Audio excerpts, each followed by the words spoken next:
आप लोग भी फोटोग्राफी में इस तरह की प्रॉब्लम को फेस करते हैं, नोइंगली और अननोइंगली, कि हम अपने सब्जेक्ट या मॉडल को कैसे फ्रेम करें, उसका एंगल या कॉम्पोजिशन क्या होना चाहिए।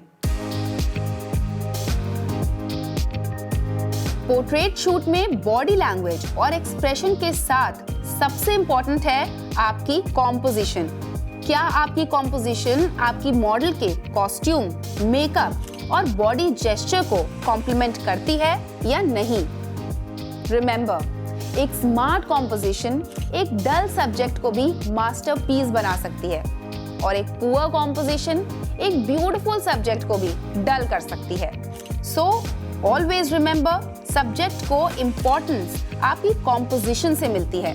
अगर कॉम्पोजिशन स्मार्ट नहीं होगी तो आपका सब्जेक्ट हाईलाइट नहीं होगा, और जब सब्जेक्ट हाईलाइट नहीं होगा तो व्यूअर्स से कनेक्टिविटी भी नहीं होगी। टू सैटिस्फाई आवरसेल्फ, हम पोर्ट्रेट शूट में रैंडमली डिफरेंट कॉम्पोजिशंस में बहुत सारे शॉट्स ले लेते हैं कि कुछ तो अच्छे शॉट्स निकल ही आएंगे, but that's a bad habit. Just imagine, अगर आप रील फॉर्मेट में शूट कर रहे हो तो क्या आप इतने सारे शॉट्स कैप्चर करेंगे? नहीं, it will cost you heavily, but we can save our time and money by learning the grammar of composition in photography.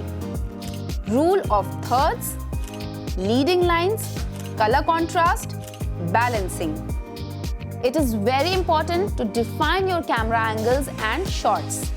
जैसे सब्जेक्ट को डोमिनेंट वे में दिखाने के लिए लो एंगल प्रेफर करते हैं, इसी तरह आई लेवल और हाई एंगल की भी अपनी विजुअल कनेक्टिविटी है जो सब्जेक्ट और सिचुएशन की इंपॉर्टेंस को कम्युनिकेट करती है।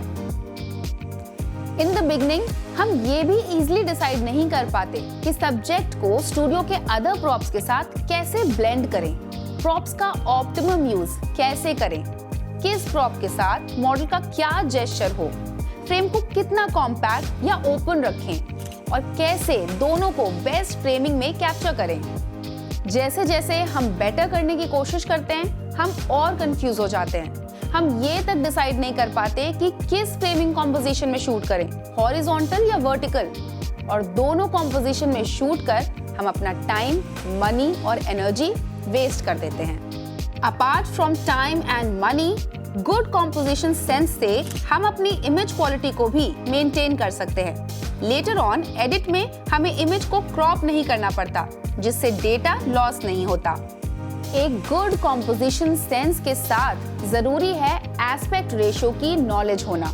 3:2, 4:3, 16:9 हम किस फ्रेम साइज पर शूट कर रहे हैं। अगर आप 4:3 एस्पेक्ट रेशियो पर शूट कर रहे हैं, that means the width of the image is 1/4 higher than the height of the image.